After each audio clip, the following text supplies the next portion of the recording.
चुनाव उत्तर प्रदेश का है, लेकिन इसके नतीजे देश के भविष्य को भी तय करने वाले हैं और इसका बड़ा असर डालने वाले हैं। और ये बात सिर्फ विश्लेषक, पत्रकार या राजनीतिक दल दूसरे नहीं कह रहे हैं, खुद बीजेपी भी यही कह रही है कि 2024 के नतीजे 2022 में रिफ्लेक्ट हो जाएंगे।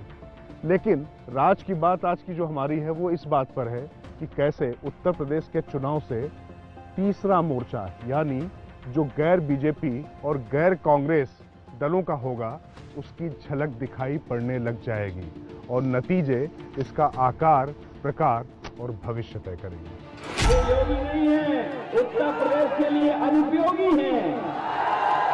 और भारतीय जनता पार्टी को वो सूची जारी करनी चाहिए जिसमें उत्तर प्रदेश में माफियाओं की सूची हो।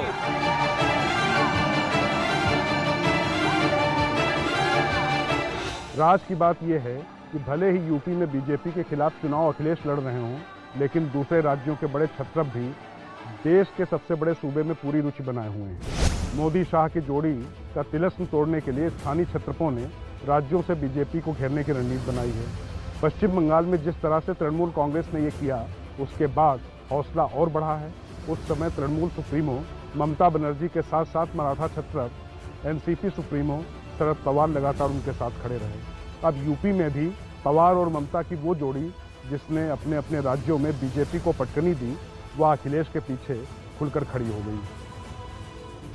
राज की बात में हमने आपको पश्चिम बंगाल के चुनाव के समय ही बता दिया था कि इन नतीजों के बाद में कैसे ममता बनर्जी उत्तर प्रदेश में भी अखिलेश की मदद के लिए जाएंगी, और देखिए वो होने भी जा रहा है। और साथ ही सबसे बड़ी बात यह है कि ममता यहाँ पर अखिलेश के समर्थन में प्रचार तो करेंगी, लेकिन उनकी ऐसी कोई शर्त नहीं है कि उनको सीट मिले।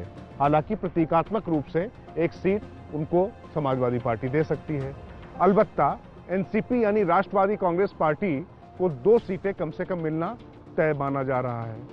वैसे तो इन दोनों दलों के वहां चुनाव लड़ने या होने से नतीजों पर भले ही बड़ा फर्क न पड़ता हो, लेकिन 2022 का चुनाव 2024 का संकेत है और लक्ष्य भी वही है। कांग्रेस बिना विपक्ष की एकता नहीं हो सकती, लेकिन ये भी सच है कि यूपीए के बाहर लगभग 150 लोकसभा सदस्य हैं जो यूपीए का भाग नहीं। सामूहिक नेतृत्व करके कलेक्टिव लीडरशिप में कोई मोर्चा बने, इसका हम लोग प्रयास करेंगे। राज की बात यह कि पहले शरद पवार की पार्टी के नेता नवाब मलिक ने विपक्षी मोर्चे में कांग्रेस के भी रहने की बात की थी। इससे माना जा रहा था कि पवार भी चाहते हैं कि विपक्ष का जो भी स्वरूप बने उसमें कांग्रेस भी हो। हालांकि महाराष्ट्र में एनसीपी ने शिवसेना और कांग्रेस के साथ मिलकर सरकार बनवाई है। ऐसे में कांग्रेस के लिए एक तरह से एनसीपी की तरफ से आए इस बयान से एक राहत की बात थी। कांग्रेस के पूर्व अध्यक्ष राहुल गांधी को भी लग रहा था कि सबसे बड़ा राष्ट्रीय दल होने के नाते वह केंद्र में रहेंगे और मोदी विरोधी मोर्चा तैयार होगा। कांग्रेस के इस गुमान को प्रत्यक्ष तौर पर अखिलेश ने सबसे पहले तोड़ा। उन्होंने प्रियंका की भरसक कोशिशों के बावजूद कांग्रेस का हाथ नहीं थामा।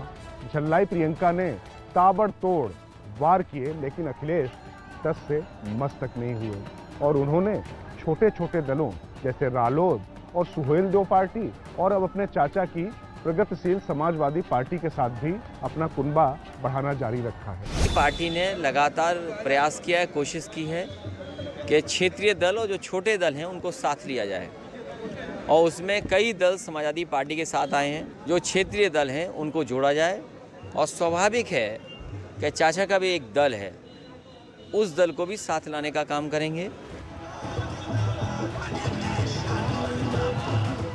राज की बात यह कि क्षेत्रीय दलों ने देश की सियासत का मिजाज भांपते हुए फिलहाल कांग्रेस से रणनीतिक तौर पर किनारा कर लिया है।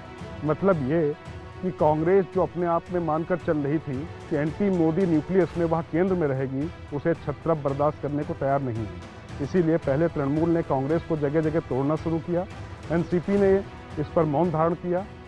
एनसीपी और तृणमूल के खास प्रशांत किशोर पीके, जो कुछ दिनों पहले तक कांग्रेस के खेवनहार बनने की कोशिश कर रहे थे, उन्होंने भी कांग्रेस पर सीधा प्रहार कर विपक्ष का मुख्य चेहरा बनने की कोशिशों पर पलीता लगा दिया।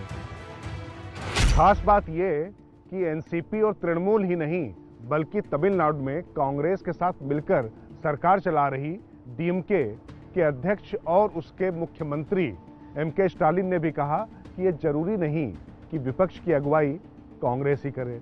मतलब साफ है कि स्थानीय क्षत्रप अपने अपने स्तर पर तीसरे मोर्चे को धार देने में जुट गए हैं, लेकिन ये तभी संभव हो सकता है जब यूपी में कोई चमत्कार हो और भारतीय जनता पार्टी सत्ता में ना आए।